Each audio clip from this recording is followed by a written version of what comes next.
Listo, ya estamos.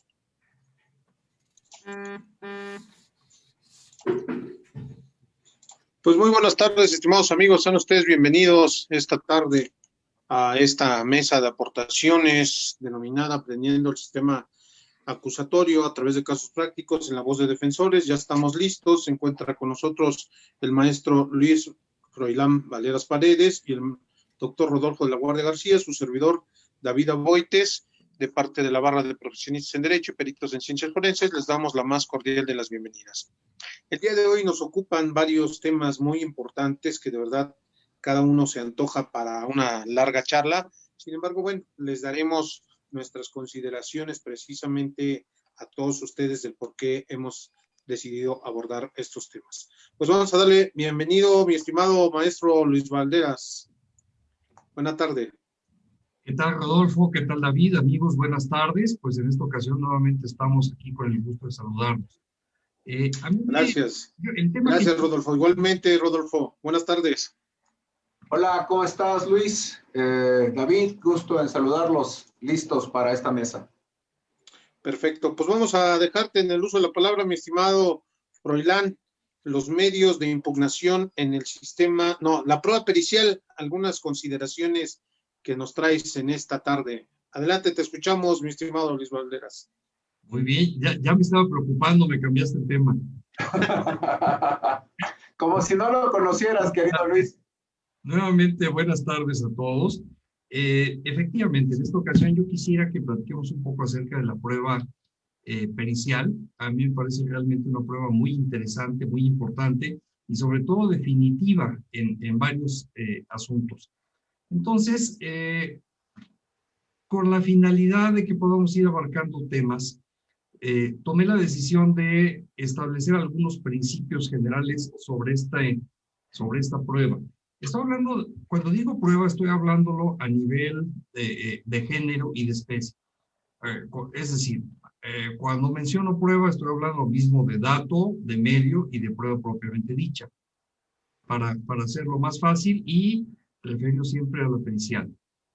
Lo que yo les puedo comentar en este momento es que para mí el perito tiene una luz, es aquella, yo recuerdo en la licenciatura, uno de nuestros maestros nos ponía un ejemplo y nos decía que nos imagináramos una noche muy oscura en donde teníamos como objetivo llegar a un cierto punto, pero que era tal la oscuridad y tan densa que definitivamente no íbamos a poder llegar a nuestro destino por nosotros mismos y sobre todo haciendo uso de nuestros propios medios. Y que por eso motivo nosotros necesitaríamos de alguien que nos auxiliara para que pudiéramos lograr el propósito. Bueno, pues este guía, esta luz, esta lámpara que lleva en la mano, pues en esta metáfora es precisamente nuestro perito. Existe un conflicto de naturaleza jurídica, existe una serie de planteamientos, una serie de hipótesis, la necesidad de un conocimiento especializado en donde precisamente nuestro perito será la persona quien preste la luz de su conocimiento, la luz de su experiencia, para que el juzgador y las partes también entendamos la problemática de fondo, para que pueda ser esclarecido. Regresando entonces a esta oscuridad que yo mencionaba y al objetivo de llegar a un buen término, bueno, pues contamos con este auxiliar que es el perito, quien nos prestará esta lámpara, nos acompañará todo el camino hasta que finalmente conozcamos el camino y lleguemos hasta la meta que nos hemos fijado. En ese sentido, el perito da la luz a la investigación. El perito da la luz suficiente para poder cumplir con los propósitos del artículo 20 constitucional en su primer párrafo. Nos va a ayudar a esclarecer los hechos, nos va a ayudar a definir quién es el inocente, quién es el culpable, nos va a ayudar a establecer también pues, lo referente a la reparación del daño. El perito tiene la particularidad de que si bien se maneja bajo las reglas de la testimonial, se trata de una prueba de características netamente técnicas. El perito es una persona que cuenta con conocimientos especiales, con conocimientos técnicos, que son indispensables para el esclarecimiento de algún punto o de varios puntos dentro de la litis que ha quedado definida dentro de nuestro asunto. El perito requiere básicamente de 3 elementos fundamentales. El primero de ellos es la instrucción académica. El segundo de ellos es la experiencia que haya desarrollado en el foro. Y en tercer lugar, la educación especializada, como pudieran ser cursos pues muy concretos para, en el caso de los contadores que se dedican a hacer auditorías o que se dedican a hacer revisiones sobre procesos de control interno a las empresas, etcétera. Bueno, ese es el tipo de especialidad que se va a requerir. Con mucha frecuencia nosotros nos encontramos que tanto nosotros como las partes contrarias, si hablamos de que somos defensores, que somos asesores jurídicos o bien como ministerios públicos, en muchas ocasiones nos toca ver que la parte contraria ofrece peritos. Bueno, pues yo lo que les recomiendo es que atendamos a estos 3 puntos que acabo de mencionar. Si bien, por ejemplo, regreso al tema del contador, nos ha mostrado que cuenta con una cédula profesional, que tiene un título que le ha expedido la Universidad X, bueno, también es interesantísimo y súper importante saber si esta persona ha tenido alguna experiencia profesional. No basta con que haya sacado 10 en todas las materias de la carrera y pues tal vez nunca ha estudiado alguna especialidad, o bien no ha puesto en práctica sus conocimientos. Entonces, en esa medida nosotros vamos a consolidar la importancia, la experiencia y el conocimiento de nuestro perito. Desde luego, entre mayores estudios, entre mayor experiencia en el foro y entre mayor aprendizaje especializado tenga, pues desde luego nos va a brindar una mayor ayuda para que podamos lograr los objetivos planteados. Independientemente de que se trate de un perito muy especializado, muy estudioso y muy experimentado, hay que recordar también que en este sistema de justicia penal, el valor de la prueba no está tasado y, desde luego, queda a la libertad de valoración del juzgador. Es decir, el peritaje, el dictamen, no vincula al juzgador. Sin embargo, el juzgador, si tiene frente a sí a un especialista en la materia que le dé la confianza y que le dé las explicaciones correspondientes, pues entonces seguramente le va a ser de mucha utilidad. En el sistema anterior, y es como una mera referencia, yo quiero traer a la memoria que el dictamen lo entendíamos los litigantes como un documento de X número de hojas que finalmente estaba firmado por alguien con una cédula profesional o con algún motivo que lo justificaba como una persona conocedora de cierta ciencia, arte o especialidad. Y este dictamen que era escrito se aportaba en la averiguación previa, posteriormente dentro del proceso todo el tiempo ahí continuaba en la causa penal, y lo más que se llegaba a hacer era algunas preguntas para que el perito pudiera responder y profundizar sobre las respuestas que ya dio o las opiniones que tiene vertidas. Y una práctica muy común, como ya Rodolfo y David lo han comentado en algunas otras intervenciones, es que le preguntaras lo que le preguntaras al perito, aunque le preguntaras cuál es la fecha o cómo lo hizo, o la pregunta que sea, decía, me remito a lo que ya está dentro de mi dictamen. Bueno, pues esa realidad el día de hoy no existe.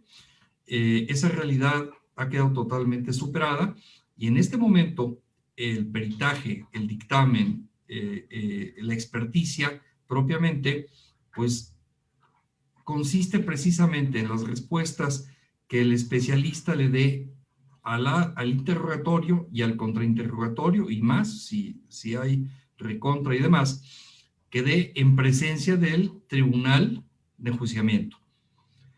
En ese sentido, es muy importante que preparemos muy bien a nuestros peritos, y vuelvo a decir que preparemos, no que aleccionemos, que lo preparemos porque si se trata de un perito de antaño, este va a estar acostumbrado a que su único esfuerzo es plasmar las cosas por escrito y que escasamente le preguntarán algo y que podrá eludir sin mayor problema las preguntas. Pero la realidad hoy es muy distinta. El día de hoy el perito se presenta ante el tribunal de enjuiciamiento y las partes le van a poder formular las preguntas y las repreguntas, y para esto me refiero a la mesa de la semana pasada para no entrar en detalles. ¿Qué significa? Se va a tratar de una primera presentación en donde los jueces que forman el tribunal de enjuiciamiento no conocen al perito, nunca lo han oído hablar, desconocen el texto de aquel dictamen por escrito, y lo único que tendrán como material para llevar a cabo su sentencia, pues precisamente lo será aquello que manifieste directamente y en presencia de ellos el perito. En ese sentido, debemos de estar conscientes nosotros, tanto como oferentes de la prueba, como por el contrario, la parte distinta o la parte en conflicto, deberemos de atender a que no todas las personas tienen la facilidad de exposición, la facilidad de palabra, o a lo mejor no tienen la claridad de mente para plasmar de la misma manera las ideas que lo hacen muy bien por escrito, pero posteriormente en lo verbal no les funciona igual.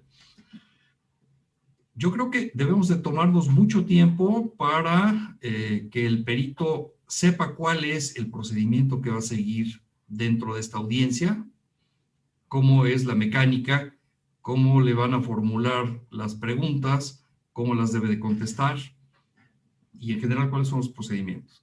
Ahora, todo aquello que no sea expresado por el perito dentro del desahogo de su prueba, pues definitivamente no es materia de consideración para la sentencia. En ese sentido, la intervención de las partes también es fundamental. Fundamental, quien aporta al testigo deberá de contar con todo el cuidado para formularle las preguntas necesarias para que el perito no se vaya a quedar corto. Pero también, como lo decíamos en la ocasión anterior, habrá que cuidar que no se extienda de más y que no diga situaciones que pueden llegar a ser perjudiciales. Pero también la contraria habrá de verificar que el perito no se extienda por encima de aquello que ya dijo en investigación, en etapas anteriores, que no cambie el planteamiento, y en todo caso que explique el por qué lo está haciendo de esa manera. Entonces, si se dan cuenta, esta intervención activa no solamente vincula al perito mismo, sino que exige una intervención muy dinámica por parte de las partes, quienes habrán de involucrarse muy en concreto y habrán de tener el cuidado de la oferente para que todo quede plasmado, para que las ideas queden claras, para que todo sea muy entendible. Existen algunas disciplinas que son de entendimiento muy fácil, que son que utilizan una terminología muy coloquial. Sin embargo, hay otras, como puede ser la jurídica, como puede ser la medicina, la ingeniería. Existen varias en donde el uso de los términos técnicos deberemos de reservarlos y deberemos de tener mucho cuidado, porque si al perito lo pones a que hable y exprese, pues el lenguaje en el que se siente más cómodo es en el propio, en el lenguaje técnico, pero que desgraciadamente solamente sería de fácil entendimiento y acceso para sus iguales, para las personas que tengan los mismos estudios y conocimientos. Entonces, habrá que tener muy presente que la persona a convencer, la persona a auxiliar, en este caso es el juez. Deberemos de tener el cuidado de que toda la información sea lo suficientemente clara, entendible y digerida para que el juez tenga la posibilidad de sacar el mayor provecho de las aportaciones que está haciendo nuestro perito. Sobre este tema, yo quisiera hablar de dos vicios que he detectado en la práctica profesional de todos estos años. El primer tema lo he intitulado el de el peritaje dogmático.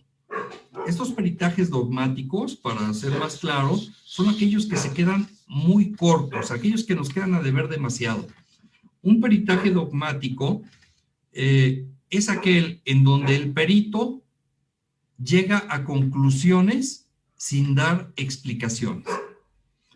Es un dictamen en donde el perito no nos dice cuáles fueron las fórmulas, las operaciones, los procedimientos y en general todos aquellos métodos científicos que fue siguiendo paso a paso, sino que simplemente llega a la conclusión de decir, el daño patrimonial es de tanto, el valor del objeto dañado es de tanto, la defraudación fiscal asciende a esto. Y no se detiene a dar una explicación y por lo tanto pues finca una total duda en su capacidad, en su conocimiento, en su experticia misma. El perito dogmático es aquel que nos presenta como una verdad innegable un hecho que en realidad es discutible. ¿Por qué? Porque nos queda de ver explicaciones. El perito dogmático se apresura para llegar a conclusiones adelantadas. Es decir, antes de que nos diga de qué se va a tratar el asunto, ya nos dijo si fueron felices para siempre o no. Nos cuenta la película al revés. El perito emite conclusiones sin más. Equivale a un porque lo mando yo, porque lo digo yo. Entonces, hay que tener mucho cuidado con estos peritos. Debemos, en la parte escrita, quiero llamarla así, cuando hacen el dictamen, pues yo creo que tenemos que ser muy cuidadosos si somos los oferentes de la prueba para exigirle que dé mayores explicaciones, para que se vaya con más cautela, para que haga más pausa, que yo siempre le digo, métele más palabras, no seas tan codo. Tú lo entiendes muy bien porque tú lo hiciste, probablemente otros peritos de tu misma especialidad igual, con un solo término técnico. Por ejemplo, quiero pensar en el caso nuestro jurídico, que habláramos de un sobreseimiento. Bueno, pues a lo mejor cualquier abogado entiende lo que es el sobreseimiento, los efectos, y no hace falta explicar. Pero si esto se lo explica, se lo manejamos nosotros a un especialista, a un veterinario, a un biólogo, a otra persona, pues seguramente le vamos a quedar a deber en las explicaciones. Mi recomendación en este caso es que seamos muy cuidadosos con lo que plasman por escrito, porque pues finalmente va a ser el punto de partida para la investigación inicial, probablemente también va a servir mucho para la investigación complementaria, que realmente le pongamos la atención a nuestro perito, y estoy hablando en este caso desde el punto de vista de cualquiera de las partes. Estamos hablando tanto de un perito oficial como de un perito contratado, de un perito particular.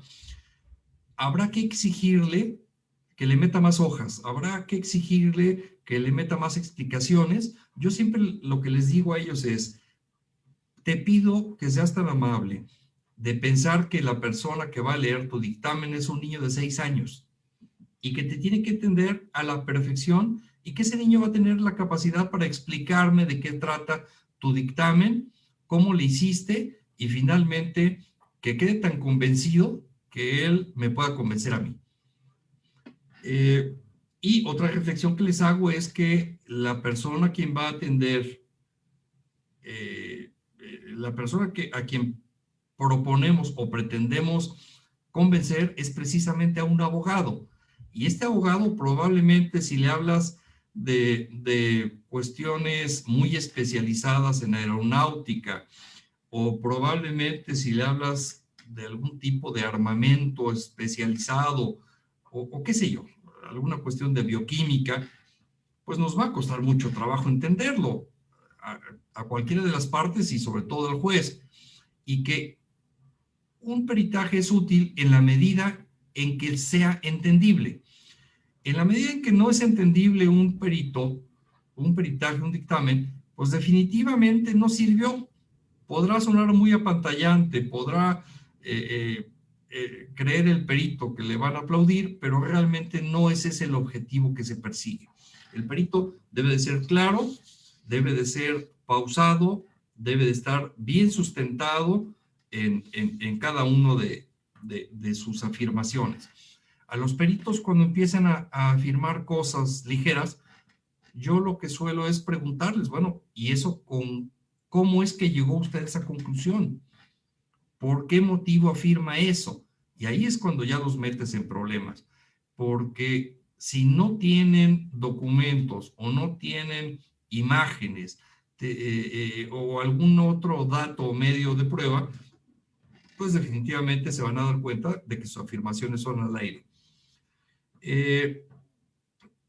No hay que perder de vista que en muchos asuntos el dictamen pericial es definitorio, más que otras pruebas. Quiero pensar, por ejemplo, en el caso de los delitos contra la salud, en donde se encuentra alguna sustancia.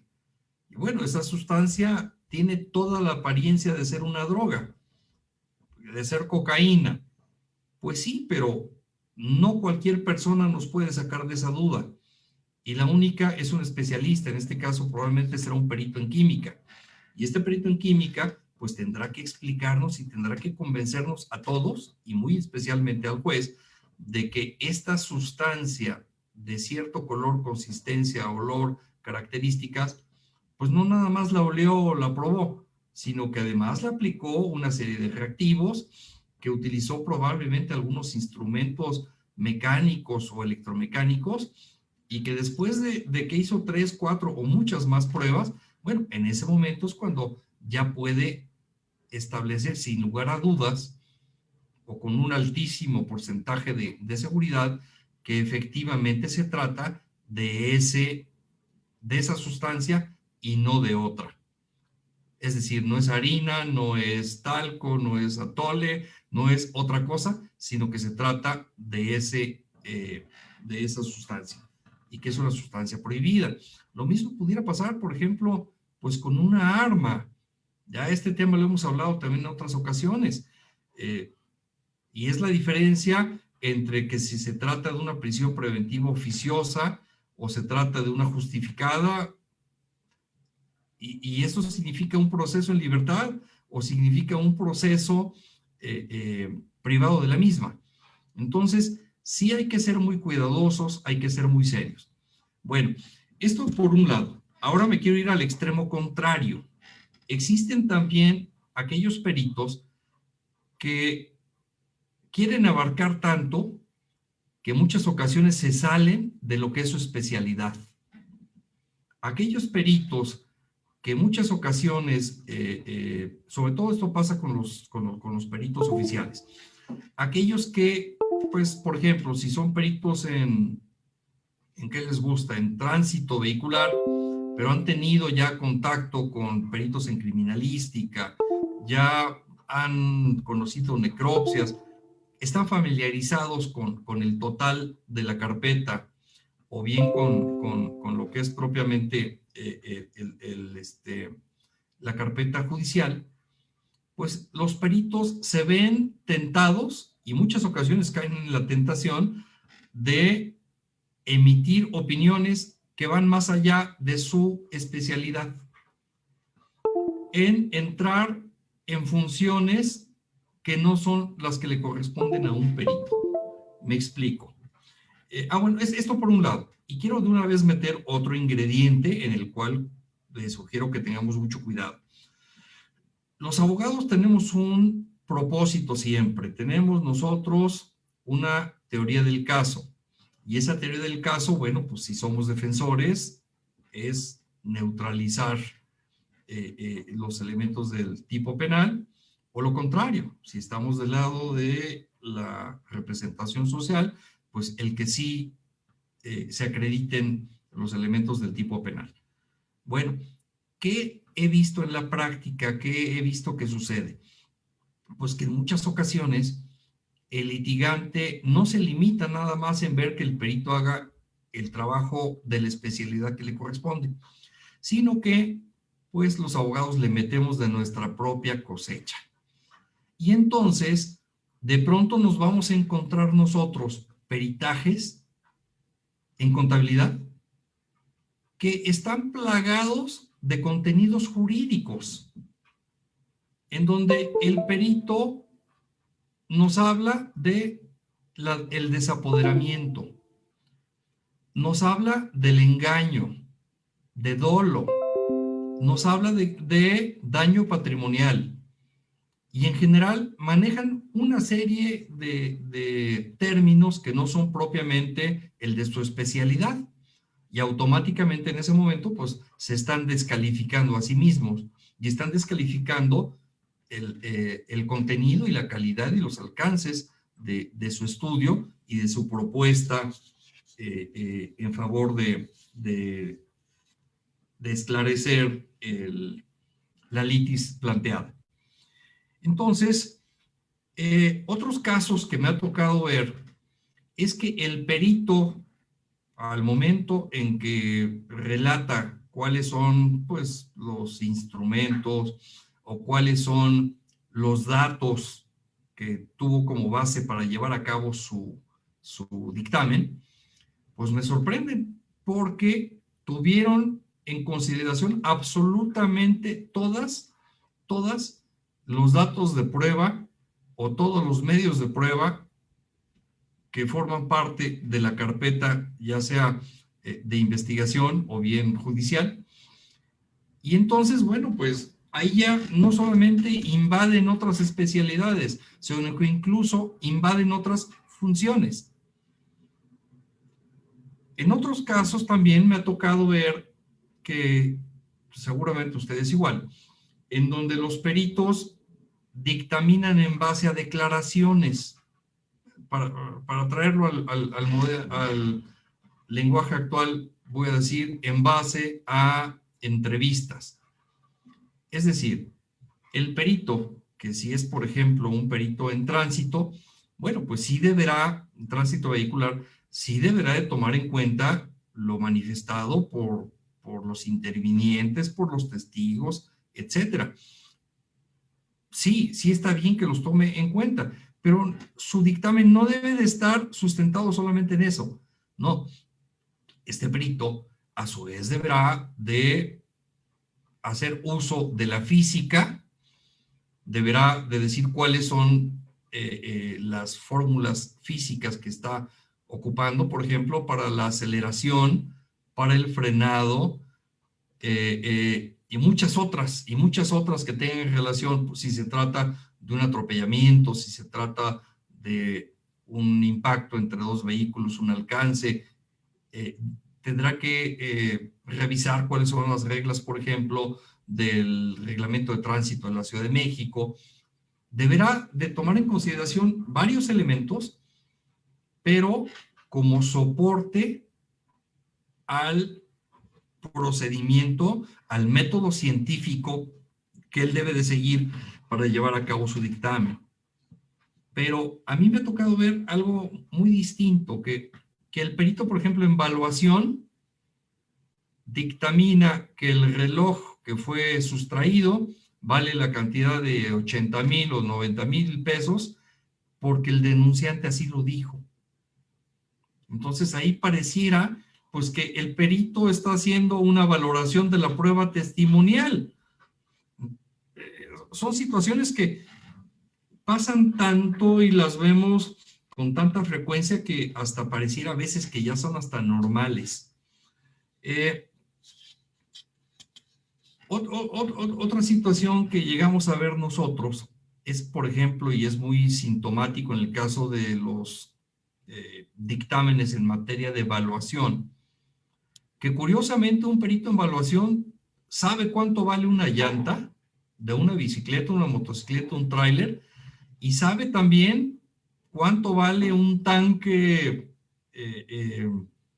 nuclear, y cuánto es el valor de un coche, y cuánto vale el daño que sufrió por la grieta que hay en una pared, y en general, o sea, hablo de lo mismo el valor de un teléfono celular, que de un vehículo, que hay especialidades como esa que me llama muchísimo la atención, en donde pues no está lo suficientemente regulada y cuando menos no tan especializada.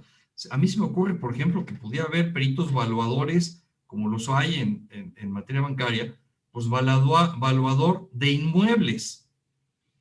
Y a lo mejor que hubiera valuador de bienes muebles. Bueno, ya cuando menos ahí vemos alguna distinción. Y a lo mejor dentro de los bienes muebles, pues los que sean habitacionales, los que sean comerciales, industriales, y como eso. Pero no, en las fiscalías nosotros tenemos peritos valuadores, y estos peritos valuadores te evalúan absolutamente todo. Bueno, sobre este tema quiero profundizar un poco. Hace, no sé, tal vez un mes, un poquito más, llegó a mis manos un dictamen en materia de contabilidad. Un dictamen, pues muy voluminoso, de muchas hojas, y el perito vino frente a mí y pues estaba muy contento el perito. Y me dijo, oiga, licenciado, pues yo quisiera saber, si usted tiene alguna pregunta, tiene alguna duda, por favor, pues hágamela saber, porque, pues, no, así como no. Yo, la verdad, le dije, ya leí su dictamen y tengo una sola duda, porque hay un punto que usted no definió. Bueno, pues por favor, ¿cuál es? Y le dije, oiga, pues le faltó ponerle cuántos años de prisión le va a poner usted aquí al señor. ¿Cómo? Le dije, mire, su dictamen para mí es una sentencia. Ya le puso los antecedentes, los considerandos. Es más, ya hasta le puso los puntos resolutivos. Ya dijo cuál es el delito. Ya dijo cuál es la forma de comisión, la forma de participación. O sea, le dije, pero lo único que le faltó es decir cuántos años de prisión. Entonces, pues, si me hace favor de decirnos. Pues, se enojó bastante, se enojó bastante, pero es que es una realidad.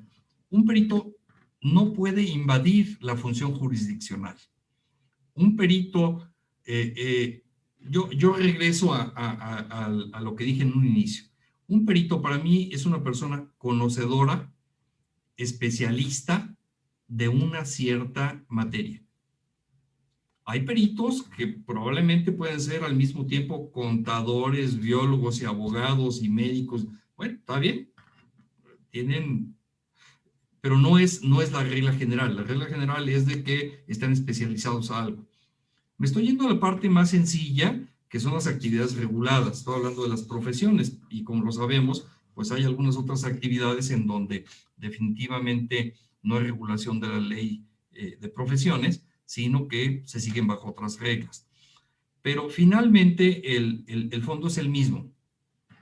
La reflexión que yo quiero hacer con esta intervención es, compañeros, desde el punto de vista de las partes, desde el punto de vista del interés que estemos representando, que nos estén confiando nuestros clientes, debemos de tener muy claro quién es un perito. En segundo lugar, ¿para qué sirve un perito? Y en tercer lugar, ¿cuáles son los límites de la actividad de este perito? Porque si no tenemos claro cualquiera de estos tres puntos, vamos a caer en cualquiera de estas fallas que ya acabo de mencionar y debe de haber muchísimas otras. Entonces la invitación sería el que sepamos que si mi perito es en materia de psicología, bueno, está bien. Debo de ver cuál es la formación académica que tiene, cuál es la experiencia en el foro y si cuenta con estudios, además con estudios especializados. Si ha tenido diplomados, si ha tenido maestrías, doctorados, no sé, si ha tenido conocimiento especializado. De esa forma vamos a acreditar a nuestro perito. Y a continuación de eso, pues tenemos que establecer dentro de nuestra teoría del caso en qué parte interviene el peritaje en materia de psicología. Porque al perito no lo podemos utilizar como testigo de los hechos, ni tampoco como el denunciante, ni en algunas otras calidades. El perito debe de tener muy definida su intervención, su lenguaje debe de ser muy claro, muy accesible para cualquiera de los intervinientes, y especialmente para las partes, y más aún para el juez, que es quien va a acabar resolviendo. Entonces, sobre este tema, y ya para no extenderme tanto, lo que yo quisiera es recordarles que todo perito debe de hacer uso del método científico, y que el método científico cuenta con 7 diferentes pasos o etapas. El primero es el de la observación, el segundo, el reconocimiento del problema, tercero, hipótesis, cuarto, predicciones, quinto, experimentación, sexto, análisis de resultados, y finalmente el número 7, que es el de la comunicación de los hallazgos. Nos cuesta mucho trabajo en varias ocasiones establecer una estructura a los dictámenes cuando se trata de un especialista en la materia que nunca ha tenido la experiencia legal, ministerial, judicial. Alguien puede ser una eminencia y puede escribir libros y todo lo demás, pero si no conoce cuál es la utilidad, la participación y las formas y procedimientos de nuestras carpetas y de nuestras etapas posteriores, pues no le vamos a poder sacar todo el provecho que se merece. Yo lo que les recomiendo es que tengan en cuenta que el método científico tiene estos 7 pasos. En la medida de lo posible, tratar de que el perito estructure sus intervenciones con estas bases, y que, llegada el momento en que se tenga que hacer la exposición verbal, pues que hagan toda una preparación, porque un buen perito bien preparado y sustentado puede abrirle los ojos al juez, puede hacer que el juez llegue a ese destino que nosotros queremos, a pesar de toda la oscuridad que tenga el asunto, o que nuestra contraparte haya apagado las luces, tapado las ventanas, todo. El perito va a tener tanta luz que va a acabar llevando a un puerto a nuestro juez. Pues de momento, compañeros, muchas gracias. Estoy aquí a sus órdenes. Pues Freud, de verdad has traído muchísima carnita, como decimos. Pero bueno, Rodolfo, no sé si me permitas tantito, porque si no se me van a ir bastantes ideas y ahorita te doy el uso de la palabra. Primeramente, creo que tienes muchísima razón. Yo lo he comentado siempre, tengo la fortuna de ser perito y ser abogado. Creo que no nada más hay que estudiar, yo me trazo en primera línea el estudiar criminalística porque quería entender mis propios asuntos, ir más allá precisamente para cuando yo hiciera uso de algún, pues de algún dictamen, utilizar algún compañero, pues supiera realmente cómo hacerlo, ¿no? Y qué tanto estaban funcionando. Por eso es que estudio yo el área de criminalística. Creo que es los que nos dedicamos al área penal, yo siempre le he llamado que es Batman y Robin, ¿no? Porque efectivamente, como lo comentabas, hay asuntos penales que dependen muchísimo de una pericial. También conozco muy buenos abogados, muy buenos compañeros, pero que no saben cómo plantear una pericial, y viceversa. Muy buenos peritos, pero que no saben jurídicamente cómo trabajarlo. Entonces, creo que es muy importante esta reflexión. Comentabas tú los estudios. Lamentablemente, Freud, y me da pena ajena comentarlo, tenemos en México un retraso enorme en áreas periciales respecto a su reglamentación. Tenemos algunas que sí, pues están como medicina, química, psicología, pero hay otras muchas que se utilizan en la vida diaria, y en un solo hecho pueden acontecer 5 o 6 materias, 6, 7 áreas periciales, y el problema es que no hay personal, no hay suficiente material para trabajar una escena del crimen, las cargas de trabajo están enormes para los peritos oficiales, pero hay ciencias forenses que no están atendidas, que no están reglamentadas. Tránsito terrestre, dactiloscopía, grafoscopía, valuación, ya tú mencionabas, en inmuebles sí hay, pero en muebles no lo hay. Entonces, creo que todo eso acarrea un gran retraso en nuestras cuestiones jurídicas. Tocabas el otro punto que también se me hace muy interesante, la experiencia en el foro. De verdad que da pánico escénico. Así seas un perito. Yo he estado ya en algunos asuntos y así es un perito que ya haya sido 50, 100 veces a comparecer, nunca se te va a acabar ese pánico escénico, porque no sabes qué va a acontecer en esa sala, no sabes quién te va a interrogar, qué tanto te van a interrogar, si te van a hacer unas 100 preguntas, no lo sabes. Entonces vas con esa situación un poquito, pues, en blanco, ¿no? El conocimiento concreto, la especialización, ese es otro de los problemas muy grandes que tenemos, porque hay procuradurías, por ejemplo, me ha tocado ver Hidalgo, que son evaluadores, son mecánicos, son fotógrafos, o sea, le hacen de todo, ¿no? Y un solo perito, no te vayas a Oaxaca, hacen 5 materias, 6 materias y dictaminan en todas, o sea, realmente es preocupante que no se tenga una buena visión por parte de las fiscalías en este aspecto, ¿no? La experiencia que se debe de tener, me ha tocado asuntos que se han caído precisamente por un mal manejo, por una mala recopilación de muestras que no se hacen de forma correcta, ¿no? En alguna ocasión era un asunto de droga y el perito oficial, esto quiero señalarlo antes del otro, es muy importante. Nunca se va a comparar un perito oficial a un particular. El oficial tiene una ventaja muy enorme, que tiene acceso a la escena de forma directa, ¿no?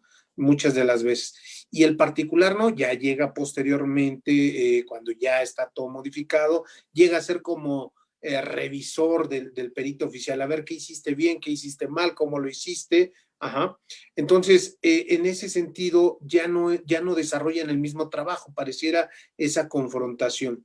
Pero en este ejemplo que les ponía, por ejemplo, el oficial eran 5 como tabiques de droga y nada más le hace la muestra a uno y concluye que todo es droga. Entonces, caray, cuando entra el perito particular, revisa los paquetes y están sellados, embalados, todo. Entonces, ¿y cómo concluyes que todo es droga? Nada más puedes decir que esto que tú muestraste es droga.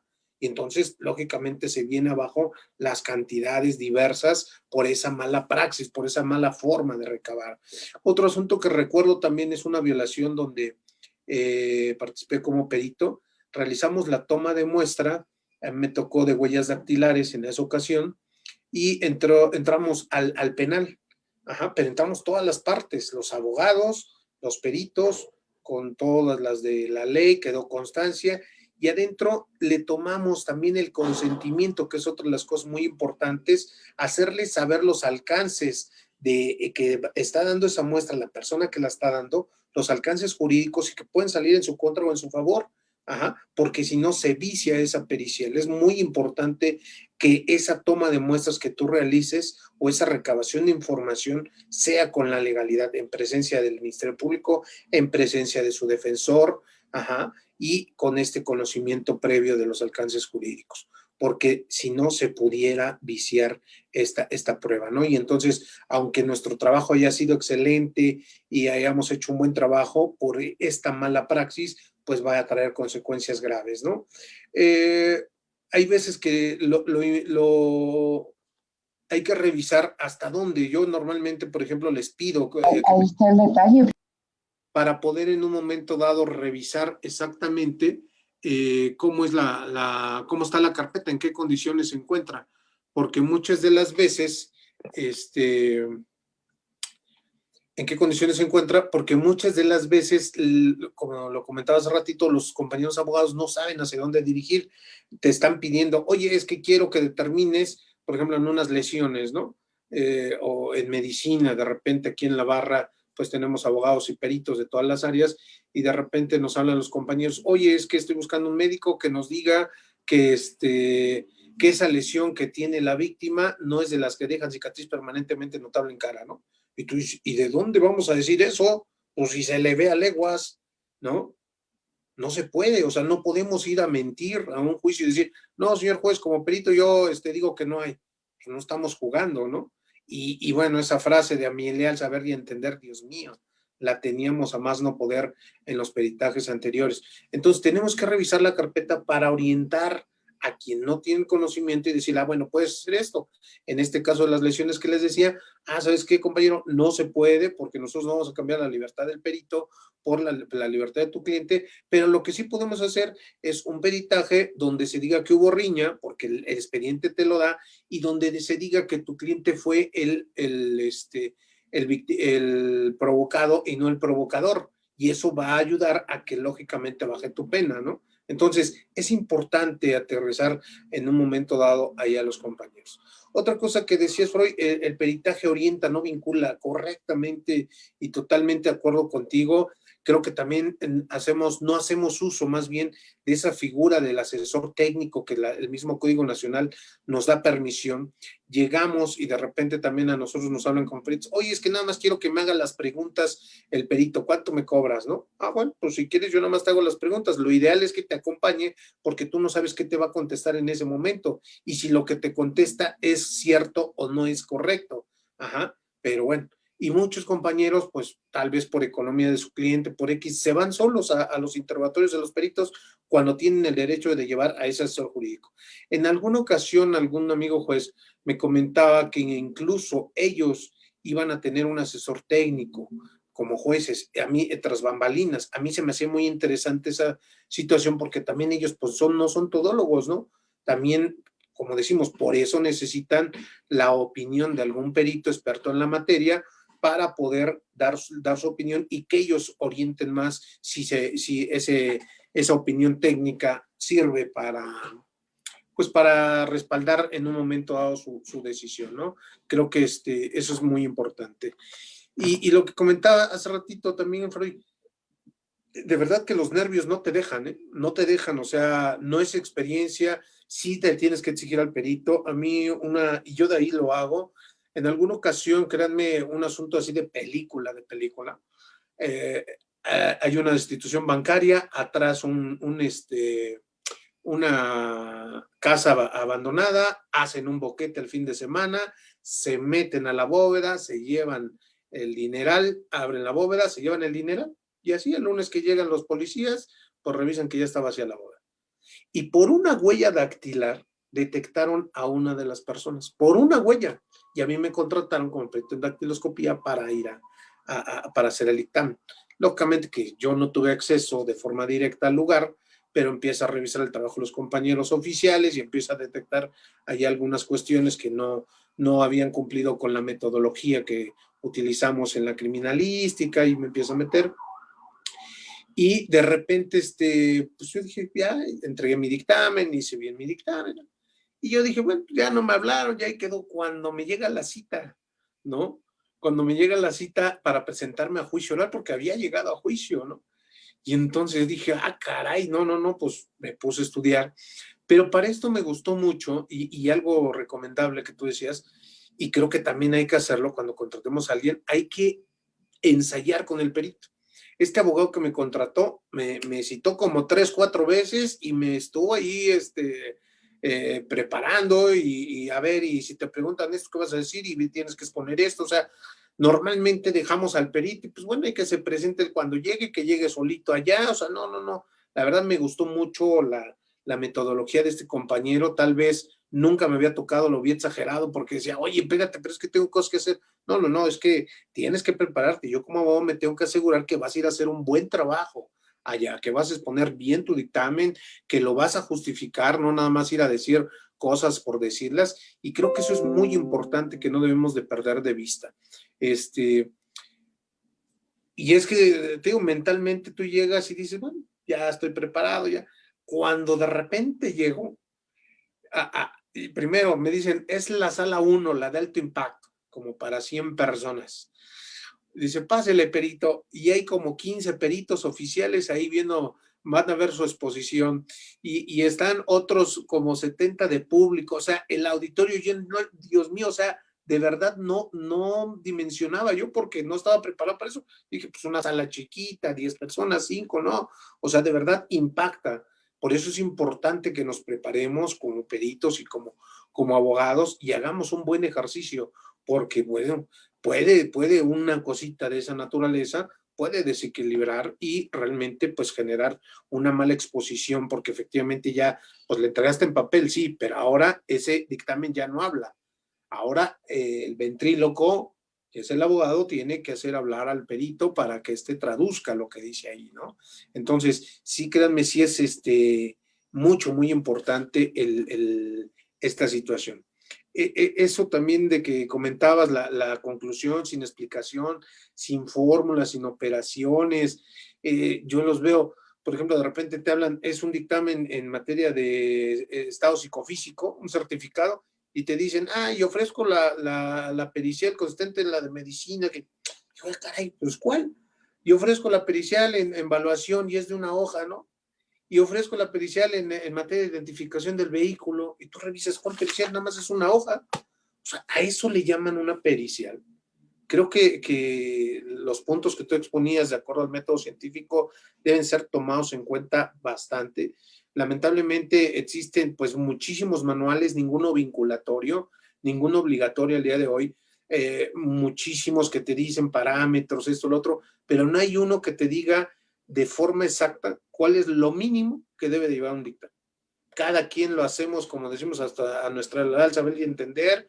Uno le ponemos 5 hojas, otros 100, otros 20, otros 30, 99 de teoría y una de explicación operativa. O sea, realmente es muy complicado porque no tenemos una supervisión real de las ciencias forenses. Es un problema muy enorme. Nos hace falta la regulación. Por ejemplo, la UNAM saca la licenciatura en ciencias forenses, y yo me pregunto, ¿y en dónde van a peritar? ¿En qué área? ¿En todas?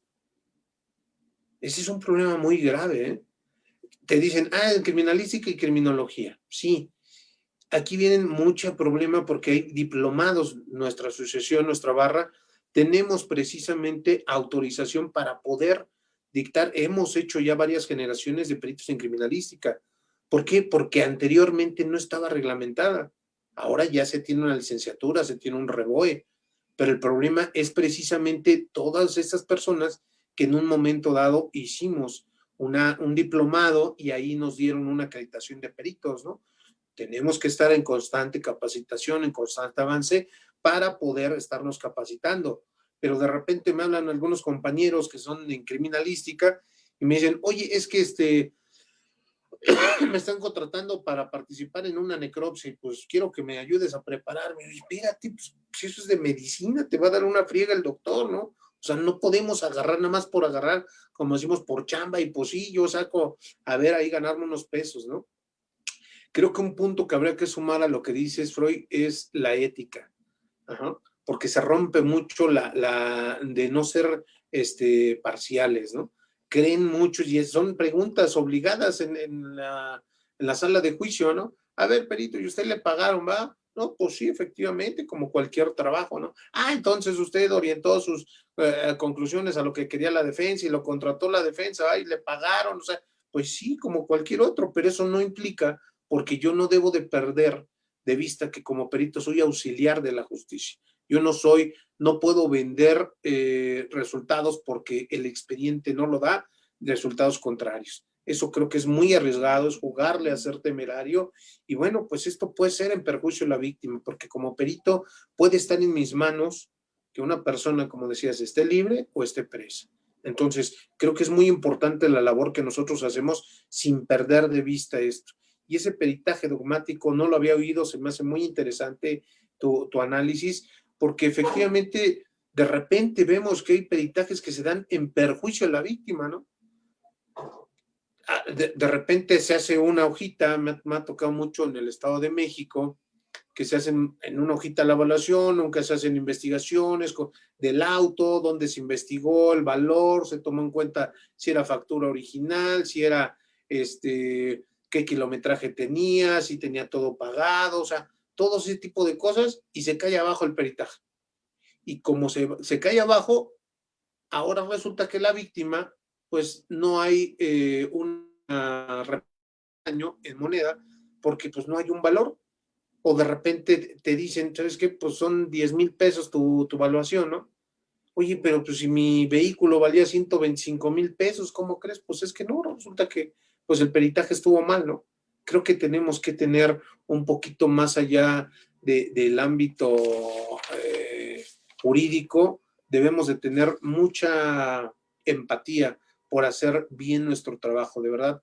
Creo que es súper, súper importante que realicemos este tipo de cosas y tomemos en cuenta estas consideraciones cuando realicemos un trabajo de esta naturaleza. Como abogados, importante que de verdad tomemos en cuenta este tipo de cosas, acudamos con un experto cuando se requiere y que lógicamente revisemos que ese trabajo del experto pues esté respaldado, ¿no? Creo que eso es mucho, muy importante. Adelante, Rodolfo, te escuchamos. Gracias. Gracias, gracias David. Pues buenas tardes a todos. Luis, como siempre, extraordinaria tu exposición. David, tus comentarios desde la óptica de la experiencia creo que son muy útiles para todos los miembros de la barra y de quienes nos escuchan en las redes sociales de la barra.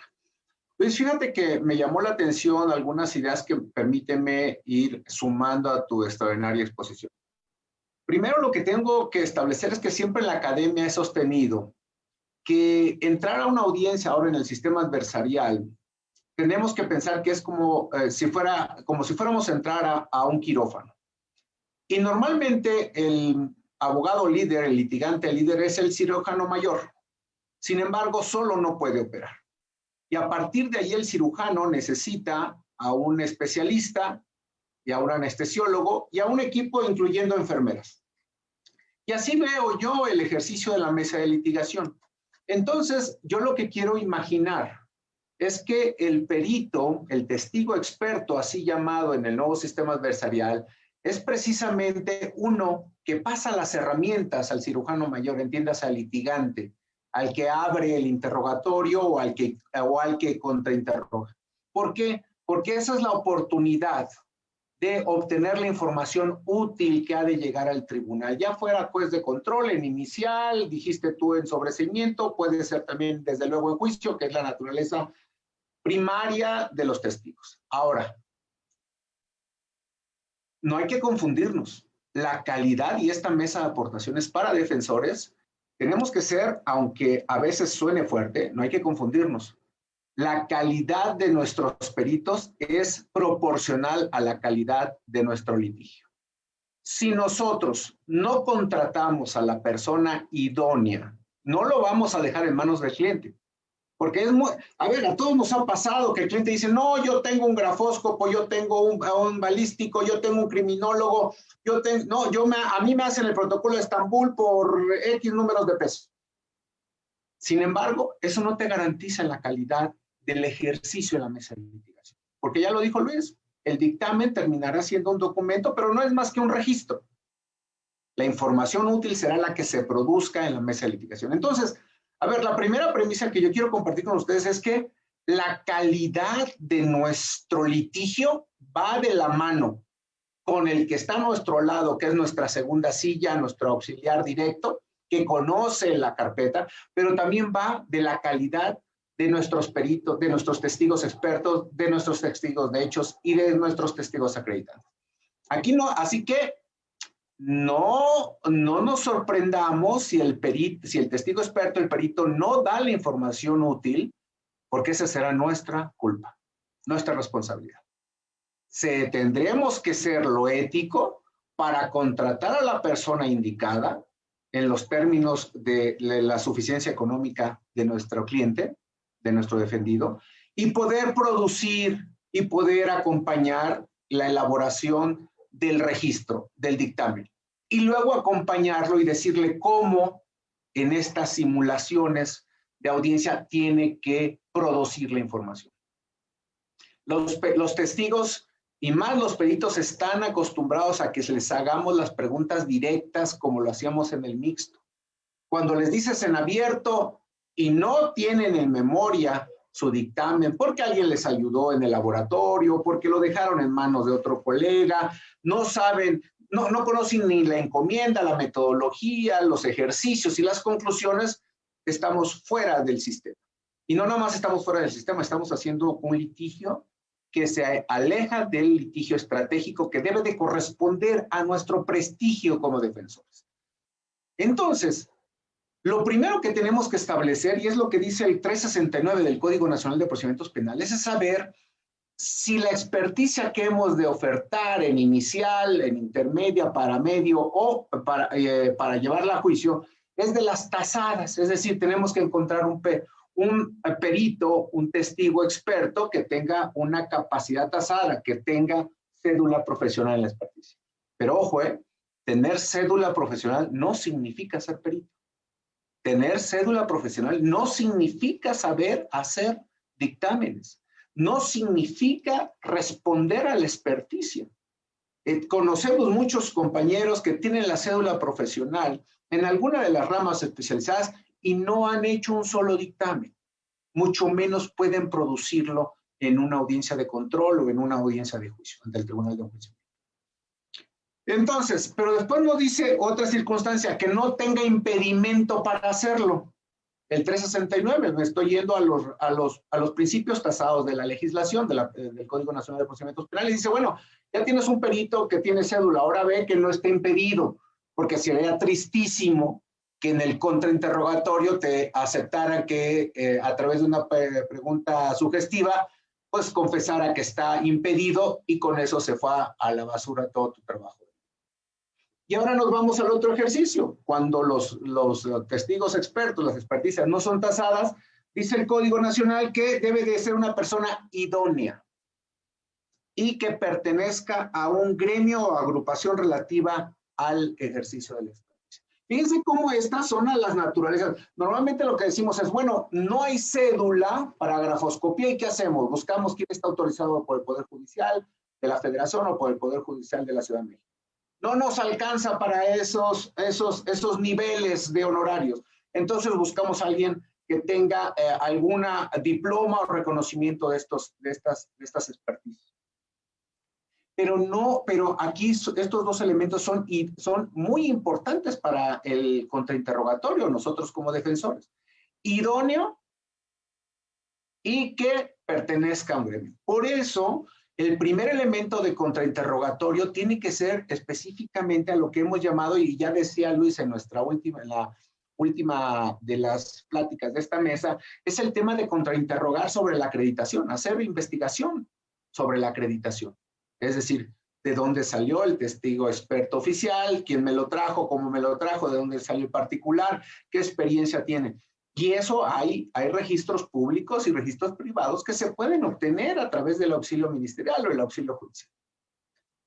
Bueno, entonces, si el contexto es tener a la persona idónea para elaborar un dictamen, el punto fundamental es, y decía Luis y lo acompañaba David, es cómo llegar al punto de la encomienda.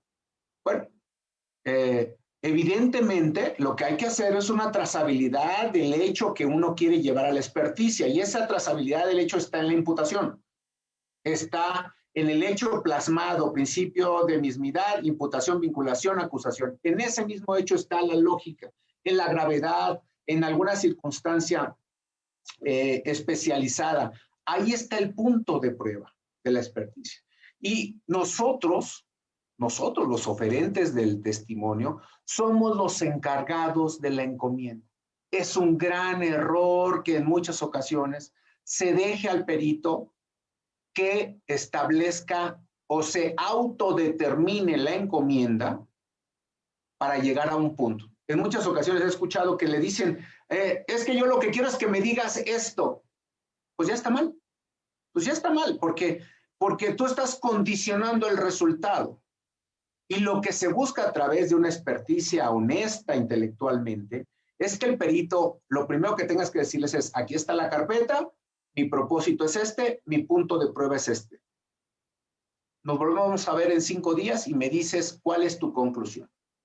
Y a partir de ahí vas trabajando de la mano, como ya decía Luis, decía David, el contexto de establecer la encomienda, para que la encomienda quede establecida en 4 o 5 preguntas básicas, las cuales se van a contestar en las conclusiones.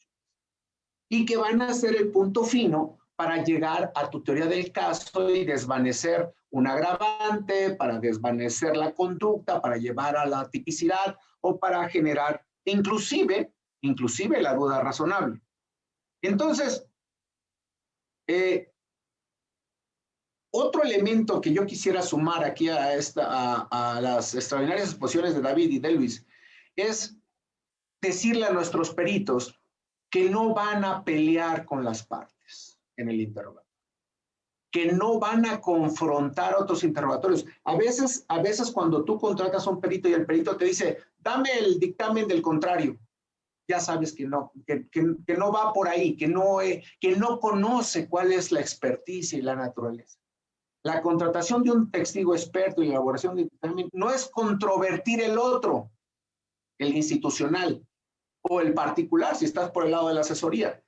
No, se trata de llegar a una verdad, a una circunstancia a raíz de la experticia.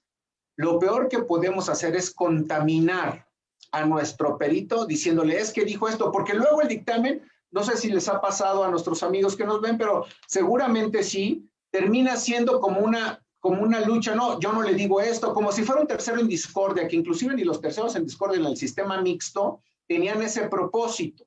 No eran árbitros en la cual el institucional contra el privado, yo llegaba a tercero en discordia y resolvía. No, el tercero en discordia tenía que dar su dictamen de manera amplia, directa, y se supone sin ver a lo de las partes. Pero ahora ya no hay terceros en discordia. Todavía me ha tocado ver a algunos compañeros hace algún tiempo que pensaban que había tercero en discordia en el sistema adversarial. No, no lo hay.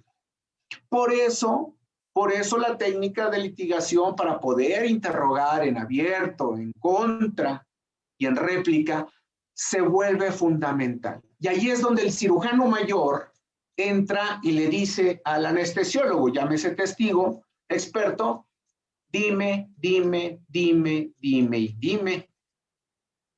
O a través del contra, a través de sugestivas, lo haces caer en la inconsistencia de su testimonio.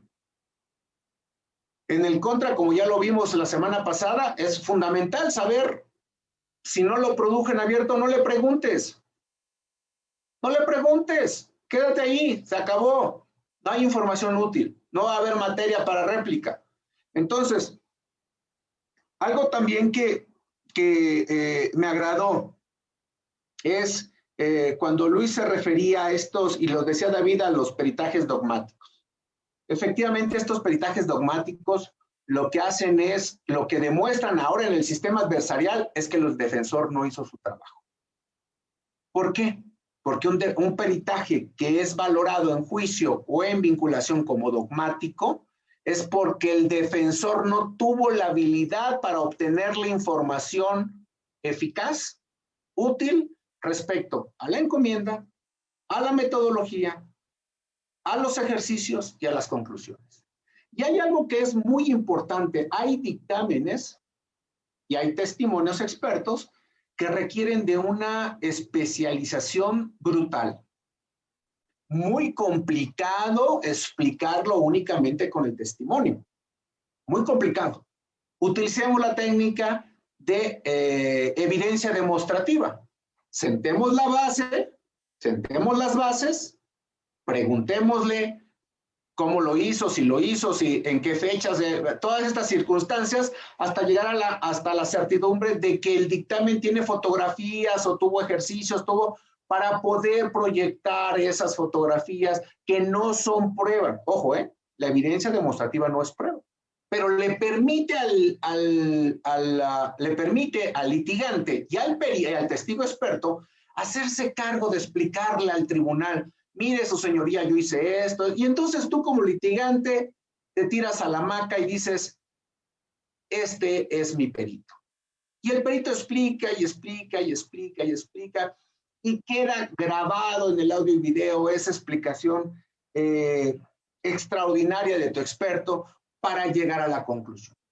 Entonces, sí es toda la verdad es que es un ejercicio muy importante de los defensores, poder desde conocer cuál es la experticia que necesitas, y esto lo vas a ver, y la carpeta te lo va a decir, pero te lo va a decir la imputación, los hechos.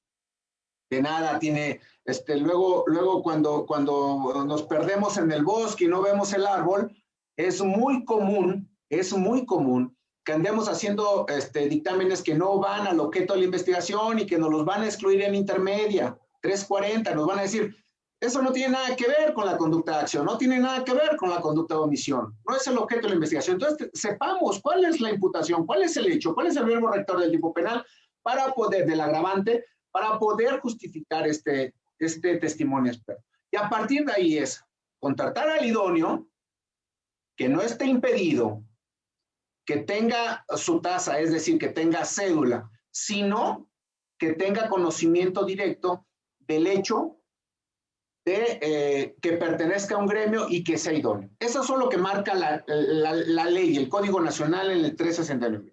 Y a partir de ahí es trabajo del litigante. Es trabajo litigante. En muchas ocasiones, el cirujano mayor, el litigante de silla principal, llamémosle así, en la mesa de litigación, no puede hacerse cargo de todos los testigos ni de todos los testigos expertos. En un juicio, en una inicial, en una continuación de inicial, en un control de la detención, donde hay 15, 20 testigos, pues evidentemente hay que delegar. Y entonces tu segunda silla se hace cargo. Tu colitigante se hace cargo de ese perito. Y es muy sencillo controlar la cantidad de esa información que va a llegar a través de ese testigo experto. Sí, efectivamente, dice David, y me gustó mucho porque me gustó mucho lo que dijo. Es impactante, sí, entrar a una sala con 50 de público, 15 adversarios, el sexto semestre de la universidad privada X, que les pidieron permiso y están aprendiendo sistema, y de repente tú eres el articulante o tú eres el testigo. Sí, sí es impactante, porque todos somos seres humanos, y el que diga que no siente cosquillas desde que le dicen que se individualice, es un mentiroso. Perdón, es un mentiroso, ¿no? Es un mentiroso o lo que hace es generar una apreciación falsa, querer generar una apreciación falsa.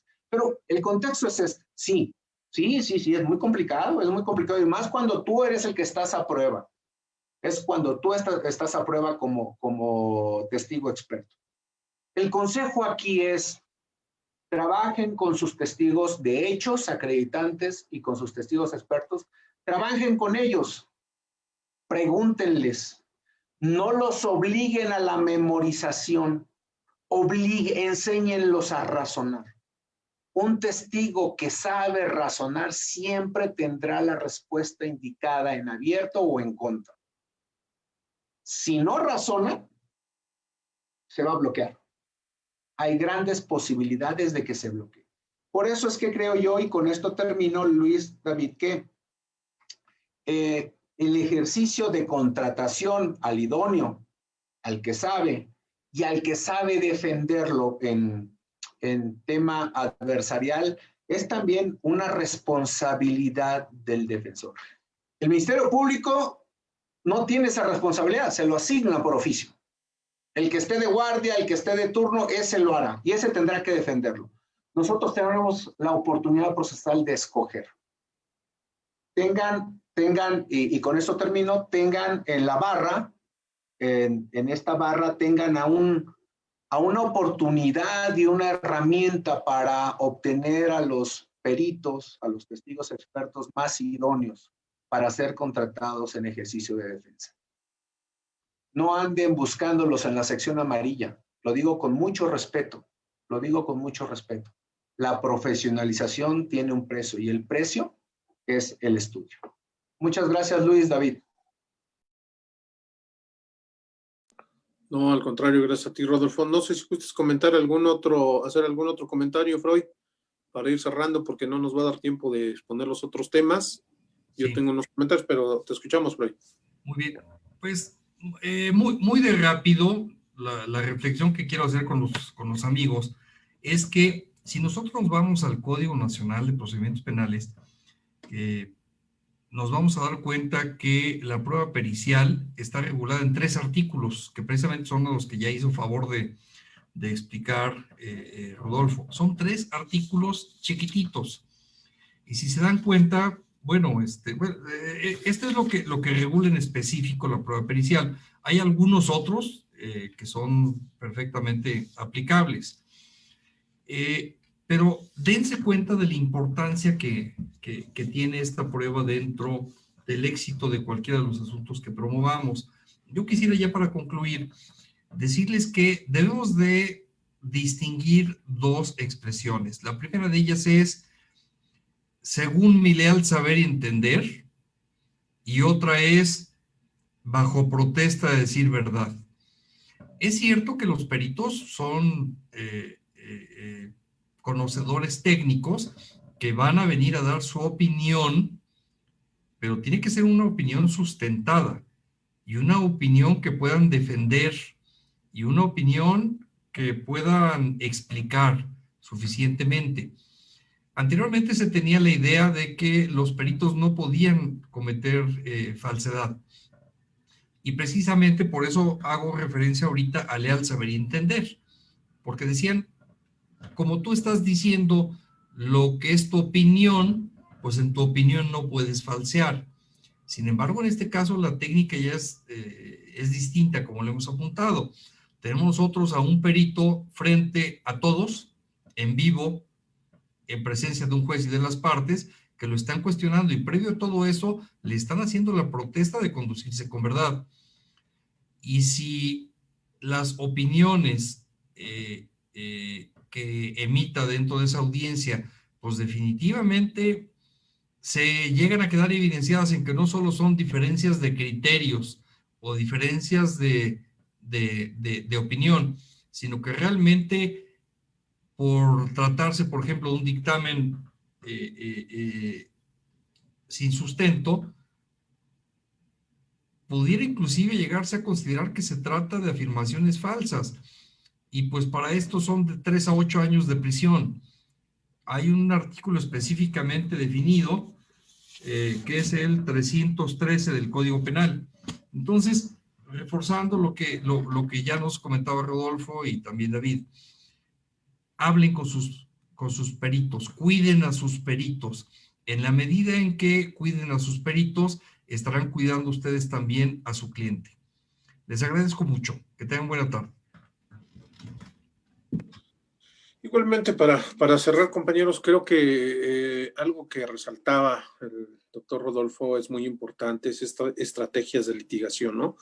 Porque podremos también tener un peritaje al mejor perito, un peritaje excelente, pero si no realizamos un trabajo previo de supervisión y sobre todo si no utilizamos bien las técnicas, porque como decíamos, pues todos somos humanos, se nos puede olvidar la técnica de refresco de memoria, el que se nos fue un dato y dijimos otro y hay que superar contradicción.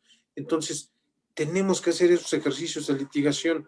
Sin embargo, si no tenemos esa capacidad, me ha tocado ver que de repente, pues, y he entrado a audiencias, afortunadamente no he sido yo, donde el perito está ávido de soltar más información. Sin embargo, el litigante no hace esta técnica de forma correcta para extraer la información, ni tampoco hace uso de esas fotos, de esos croquis, de todo lo que ilustró el dictamen, el perito. Y pues lógicamente el perito no puede decir solito, yo quiero utilizar las fotos para explicárselo, señor juez, te voy a decir, espérate, no, eso lo tiene que solicitar tu defensa, hay una forma, ojo, y muy importante también, hay unos jueces, hay 2 criterios lamentablemente ahorita, donde hay unos jueces que sí las tienes, ya decía Rodolfo, no es prueba las fotos, sí, pero hay muchos jueces, me tocó ver este tipo de criterios, donde dicen que si no los ofreciste en intermedia, en tu escrito de acusación, aunque sean fotos, aunque sea material de apoyo, si no los ofreciste y no vienen admitidos en el auto de apertura, no te permiten utilizarlos en etapa de juicio. Yo les aconsejo, más vale que sobre y no que falte, hay que ofrecerlos. Ya si el juez de intermedia nos dice, ¿sabes qué? No es necesario porque es material de apoyo. Bueno, pues ponlo ahí, por favor, en el auto de apertura, abajito, que diga que se utilizarán 55 fotos, las declaraciones, no sé, el material que vaya a utilizar el perito, porque de verdad me ha pasado ver que en juicio, de repente, no está estas fotos o esa croquis, esa Maps, el croquis que bajó de Google Maps y por lo tanto no lo puedo utilizar, ¿no? Oye, pero es que nada más es para esto. No se puede porque no viene el auto de apertura. Entonces hay que tener cuidado, de verdad, y también hay que tener cuidado en llevar nuestros propios aditamentos electrónicos. Cuando vamos a hacer uso de algún video, vamos a proyectar.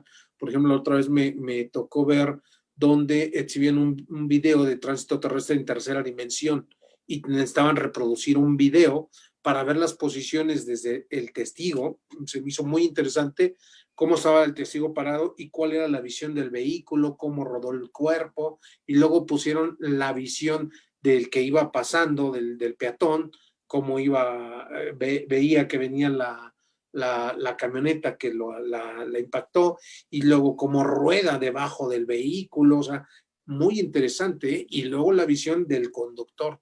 Se me hizo muy interesante, pero tuvieron que llevar material especializado electrónico porque no tenían los programas en el tribunal. Tenían pues la pantalla para la exhibición, pero muchas veces hay que llevar ese equipo porque si no lo llevamos y queremos mostrar este tipo de información de material de apoyo al juez y no tenemos estos aditamentos y en el juzgado no los tienen los programas o ese tipo de cosas, entonces pues vamos a tener problemas, ¿no? Por eso el consejo de realmente pues ir preparados a una audiencia con lo que más se pueda.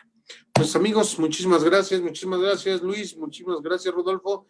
Los temas que teníamos pensados pues los dejamos para la próxima mesa, que de verdad están muy, muy interesantes. Ojalá y nos acompañen a la brevedad. Les haremos saber la fecha. Pues muchísimas gracias. Buenas tardes Sergio. Buenas tardes compañeros, a todos que estuvieron por acá. Cuídense. Que Dios los bendiga. Buenas tardes.